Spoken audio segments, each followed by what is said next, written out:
ഈ യഥാർത്ഥത്തിൽ ഈ കരാറിൽ ഒപ്പിട്ട ആളുകളുണ്ടല്ലോ, അവർക്കെതിരെ ഒരു അന്വേഷണവും വന്നതായിട്ട് അറിയുന്നില്ല. ഈ എന്താണ് കപ്പൽ നിർമ്മാണവുമായി ബന്ധപ്പെട്ടുള്ള ആളുകൾക്ക് നേരെ മാത്രമാണ് ആ സ്ഥാപനത്തിൻ്റെ മുകളിലിരിക്കുന്നു എന്നൊരു കാര്യത്തിൻ്റെ പുറത്ത് മാത്രമാണ് ഈ ഒരു കാര്യത്തെ കൊണ്ടുപോകാൻ ശ്രമിച്ചത്. പക്ഷേ യഥാർത്ഥ കരാർ ആരുമായിട്ടായിരുന്നു, അവർക്ക് എന്താണ് ഇതിലുള്ള പങ്ക്, അതിൽ അന്ന് ഒപ്പിട്ട ഉദ്യോഗസ്ഥനെതിരെ ഒരു തരത്തിലുള്ള അന്വേഷണം വന്നതായിട്ട് അറിയില്ല. അതെന്താണ് അങ്ങനെ ഒരു അന്വേഷണം വരാതിരുന്നത്? അത് KSIDCയുടെ ബിഹാഫിൽ രാജമാണിക്യമാണ് EMCC എന്ന് പറഞ്ഞ കമ്പനിയായിട്ട് ശരിക്കും ആഴക്കടൽ മത്സ്യബന്ധനത്തിന് വേണ്ടി കരാർ വെച്ചിരിക്കുന്നത്, പോളിസി തലത്തിലുള്ള കരാർ. ആ കരാർ ഒപ്പിടുമ്പോൾ അവിടെ സർക്കാരിലെ ഉന്നത ഉദ്യോഗസ്ഥരും ജനപ്രതിനിധികളും എല്ലാവരും അവിടെ ഉണ്ടെന്ന് ഓർക്കണം. അപ്പോൾ എല്ലാ അപ്രൂവലോടും കൂടെ എല്ലാവരുടെയും അറിവോടെ ഒപ്പിട്ടു. അതുകൊണ്ടായിരിക്കണം രാജമാണിക്യത്തിനെതിരെ ഒന്നും നടപടിയൊന്നും എടുക്കാത്തത്. പക്ഷേ പോളിസി തലത്തിലുള്ള എഗ്രിമെന്റ് അതാണ്. അത് പിന്നീട് അതാണ് വാലിഡ്. അതിന്റെ അടിസ്ഥാനത്തിൽ ആ എഗ്രിമെന്റ് റീഡ് ചെയ്തിട്ടാണ്, അതിനെ ബേസ് ചെയ്തിട്ടാണ് ഞങ്ങൾ സപ്ലൈ പോലും ചെയ്യുന്നത്. ഞങ്ങളുടെ ഒരു സപ്ലൈ കോൺട്രാക്ട് ആണ്. ഈ സപ്ലൈ കോൺട്രാക്ട് ആണ് നയപരമായ കോൺട്രാക്ട് എന്ന് പറഞ്ഞു കഴിഞ്ഞാൽ അത് വളരെ വിചിത്രമല്ലേ? ആക്ച്വൽ നയപരമായ കോൺട്രാക്ട് അതാണെന്ന് എല്ലാവർക്കും അറിയാം. അപ്പം അതിൽ നടപടി വരാത്തത് എന്തുകൊണ്ട് എന്ന് പറഞ്ഞു കഴിഞ്ഞാൽ ഇതിനെ നയപരമായ കോൺട്രാക്റ്റ് ആക്കി മാറ്റിയിട്ട് ഈ KSIDCയുടെ കരാറെടുത്ത് മേലെ വെക്കും. എനിക്കറിയില്ല, ഇതൊന്നും എനിക്ക് നമ്മൾ ഈ കോമൺ സെൻസ് വെച്ചാണ് പറയുന്നത്. ഇത് വേറെന്തോ ലോജിക്കാണ്. ഈ ലോജിക്ക് ഈ പറഞ്ഞോട്ടും ആദ്യം തന്നെ ചിലതങ്ങ് തീരുമാനിച്ചിട്ട് ഇവനെ നമുക്കങ്ങ് കൊല്ലണം എന്ന് തീരുമാനിച്ചിട്ട് പിന്നെ എങ്ങനെ എഴുതാം, എങ്ങനെ ഇൻ്റർപ്രറ്റ് ചെയ്യാം, എന്തും ചെയ്യാം. നിയമം പിന്നെ ബാധകമല്ല.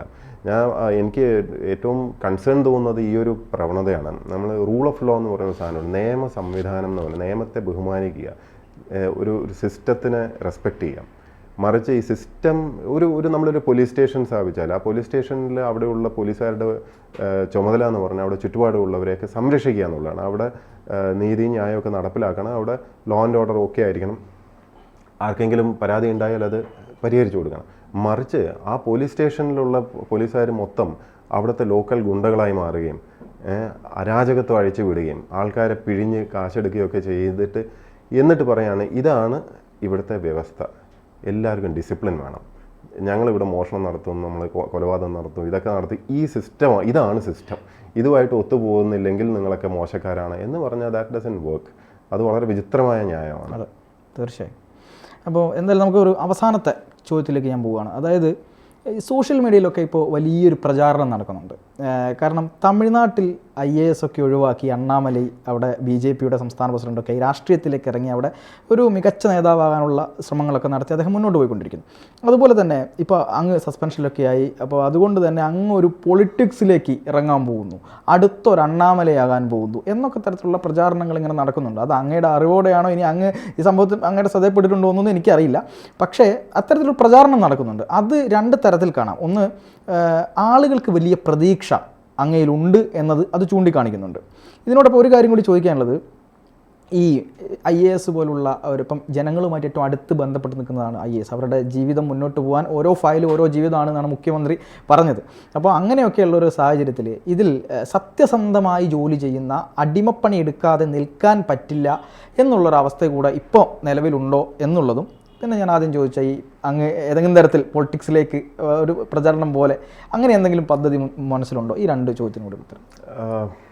ഒന്ന്, നമ്മൾ കേരളത്തിലെ ഒരു പൊതു ഡിസ്കഷൻ പോകുന്ന ഒരു രീതി ഒന്ന് ആലോചിച്ച് നോക്കും. ശരിക്കും എനിക്ക് സങ്കടം തോന്നും. കാരണം നമ്മളൊരു സത്യം പറയണമെങ്കിൽ, നിലപാടെടുക്കണം എന്നുണ്ടെങ്കിൽ നിങ്ങൾക്ക് രാഷ്ട്രീയക്കാരനായാലേ പറ്റുള്ളൂ. അപ്പോൾ രാഷ്ട്രീയക്കാർക്ക് മാത്രമേ ഇവിടെ വായ തുറക്കാൻ അനുമതിയുള്ളൂ? ഇവിടെ രാഷ്ട്രീയക്കാർ മാത്രം സംസാരിച്ചാൽ മതിയോ? ഇവിടുത്തെ മൊത്തം പബ്ലിക് ഡിസ്കഷൻ മുഴുവനും കുത്തക രാഷ്ട്രീയക്കാരുടെ കയ്യിൽ മാത്രമാണ്. രാഷ്ട്രീയത്തിൽ ഇറങ്ങാത്തവർക്കൊന്നും മിണ്ടാൻ പാടില്ലേ? ഇവിടെ അഭിപ്രായങ്ങൾ പറയാൻ പാടില്ല, ഫാക്ട്സ് വെളിപ്പെടുത്താൻ പോലും പാടില്ലേ? ഞാനിപ്പോൾ ഇവിടെ എന്താണ് വലിയ അപരാധം ചെയ്തിരിക്കുന്നത്? ഗവൺമെൻറ്റിനകത്ത് അല്ലെങ്കിലും ഇത് വിവരാവകാശത്തിൻ്റെ കാലമാണ്. ഇത് പണ്ടത്തെ ഒഫീഷ്യൽ സീക്രട്ട് ആക്ടിൻ്റെ കാലമൊന്നുമല്ല, അടിമപ്പണിയുടെ കാലവും അല്ല. ഇത് 18ാം നൂറ്റാണ്ടിലൊക്കെയാണ് ഒരാളെ ജോലിക്ക് ജോയിൻ ചെയ്ത് അയാൾ പിന്നെ അടിമയാണെന്ന് പറയും. അയാൾക്ക് വേറെ ഈ വീട്ടിലെ കാര്യസ്ഥൻ മാതിരിയൊക്കെയാണ്, എല്ലാ പണിയും ചെയ്തങ്ങ് നടന്നു. അങ്ങനെയൊന്നും അല്ല, ഇത് ജോലിയാണ്, പ്രൊഫഷനാണ്. എന്ന് മാത്രമല്ല നമ്മുടെ സംസാര സ്വാതന്ത്ര്യമൊന്നും ഇത് എവിടെ നമ്മൾ പണയപ്പെടുത്തുന്നൊന്നുമില്ല. കാരണം ഭരണഘടനയുടെ ആർട്ടിക്കിൾ 19(1)A പ്രകാരം നമുക്ക് സംസാര സ്വാതന്ത്ര്യമുണ്ട്. അത് റീസണബിൾ റെസ്ട്രിക്ഷൻസേ പറഞ്ഞിട്ടുള്ളൂ. അത് ആർട്ടിക്കിൾ 19(2)ലാണ്. ഈ റീസണബിൾ റെസ്ട്രിക്ഷൻസ് നമ്മൾ ഈ ഭരണഘടനയൊക്കെ എല്ലാവരും വാചകം അടിക്കുമെങ്കിൽ ആരും തുറന്ന് വായിക്കാറൊന്നും ഇല്ലാന്ന് തോന്നുന്നു.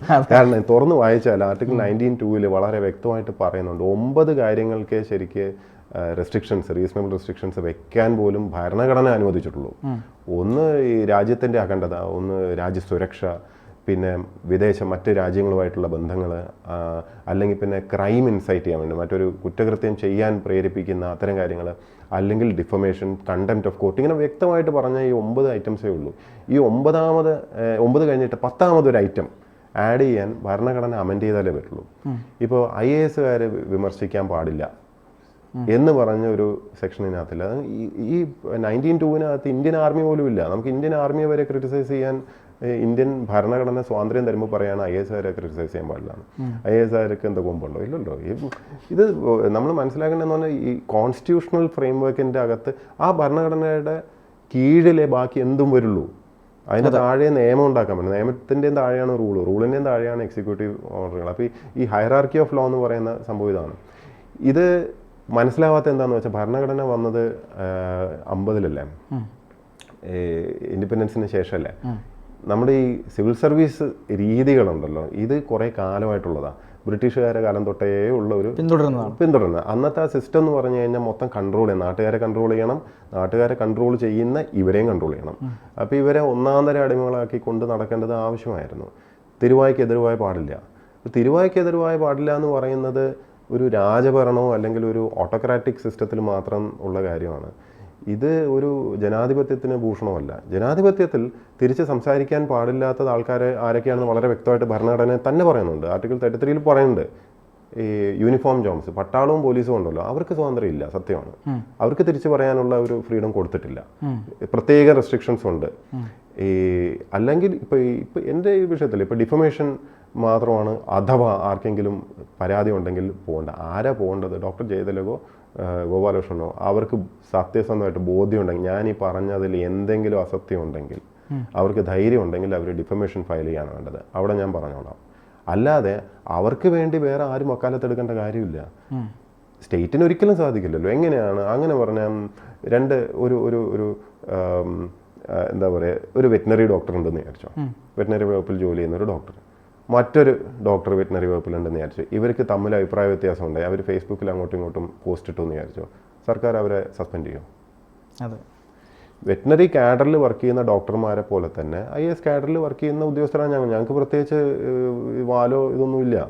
ഇത് വേറെ ഏതെങ്കിലും 2 സർക്കാർ ഉദ്യോഗസ്ഥർ തമ്മിലുള്ള തർക്കത്തിൽ ഇന്നേ വരെ ഒരു സസ്പെൻഷൻ ഉണ്ടായിട്ടുണ്ടോ? അങ്ങനെ സോഷ്യൽ മീഡിയയിൽ പോസ്റ്റ് ഇടരുത് നിയമം എന്തെങ്കിലും ഉണ്ടോ IASകാർക്ക്?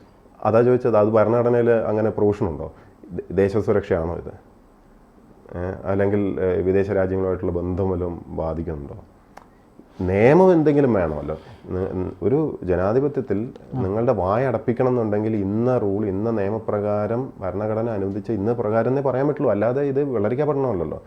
നമ്മളിന് ഒരു ഡെമോക്രാറ്റിക്, അത് ഈ കാലഘട്ടത്തിൽ നമ്മൾ കൊളോണിയൽ രീതിയിൽ ശീലിച്ചു പോയി കഴിയുമ്പോൾ എന്താണെന്ന് വെച്ചാൽ ഒരു ശീലമാണ്. ഇപ്പോൾ വളരെ സീനിയർ ഓഫീസേഴ്സ്, വളരെ അല്ലെങ്കിൽ റിട്ടയർ ചെയ്ത പലരും, അവർക്കൊക്കെ ഇത് വലിയ ഞെട്ടലാണ്. ഇങ്ങനെയൊക്കെ പറയാമോ, ഇങ്ങനെയൊക്കെ മിണ്ടാമോ?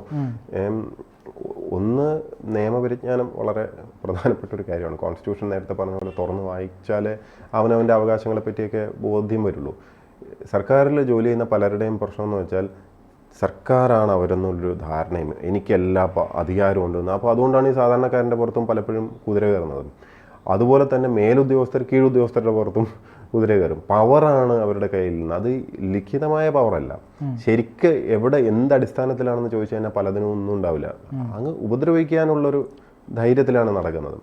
ഇത് ശീലിച്ച് കഴിയുമ്പം ഞാനാണ് ഇവിടെ രാജാവ്, എല്ലാവർക്കും മേലാവി എന്നുള്ളൊരു ഫീല് പലർക്കും തോന്നിപ്പോവുകയും അതുപോലെ തന്നെ വിധേയത്വവും അടിമത്വവും അവരുടെ ഉള്ളിലേക്ക് കയറുകയും ചെയ്യണം. ഇപ്പോൾ വളരെ മുതിർന്ന റിട്ടയർ ചെയ്ത ചിലരൊക്കെ പറഞ്ഞ പമ്പര വിഡ്ഢിത്തരം കേട്ട് ഞാൻ അത്ഭുതപ്പെട്ടിട്ടുണ്ട്.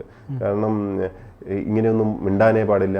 ഇത് IAS-ൽ സുപ്പീരിയർ ഓഫീസർ എന്നും സീനിയർ ഓഫീസർ എന്നും പറഞ്ഞ രണ്ടാണ്. ഇതുപോലും പലർക്കും അറിയില്ല. ഇപ്പോൾ ഡോക്ടർ ജയതിലക് എൻ്റെ സുപ്പീരിയർ ഓഫീസർ അല്ല, ഞാൻ അദ്ദേഹത്തിൻ്റെ സബോർഡിനേറ്റും അല്ല. കാരണം അദ്ദേഹം ഫിനാൻസിൽ വർക്ക് ചെയ്യുന്ന ഒരു വ്യക്തിയാണ്. ഞാൻ കൃഷിയിലാണ്. എൻ്റെ ബോസ്, എൻ്റെ സുപ്പീരിയർ ഓഫീസർ എന്ന് പറഞ്ഞാൽ ഡോക്ടർ B. അശോകാണ്. അപ്പോൾ ഇൻസബോർഡിനേഷൻ എന്ന് പറഞ്ഞു കഴിഞ്ഞാൽ എങ്ങനെയാണെന്നറിയോ, മേലുദ്യോഗസ്ഥനോട് ഒഫീഷ്യൽ കാര്യത്തിൽ അഭിപ്രായം വ്യത്യാസം വരുമ്പോഴാണ് ഇൻസബോർഡിനേഷൻ എന്ന് പറയാം. ഇതൊക്കെ ബേസിക്കാണ്, ഇതെല്ലാം പറയേണ്ടി വരുന്നതാണ് കഷ്ടം. ഇപ്പോൾ ഇതിൽ ഒരു കാര്യം എനിക്ക് മനസ്സിലായതെന്ന് പറഞ്ഞു കഴിഞ്ഞാൽ, കുറേ കാലം ഈ സിസ്റ്റത്തിൻ്റെ അകത്തിരിക്കുമ്പോൾ ചില ശീലങ്ങൾ വരും. പിന്നീട് തോന്നും അവർക്ക് ഈ ശീലമാണ് ശരി, നിയമമല്ല എന്ന്. ഇതിൽ പ്രധാനപ്പെട്ട ഒരു ശീലം എന്ന് പറഞ്ഞാൽ അടിമത്തമാണ്. ഈ ആനകളുടെ കഥ പറയും.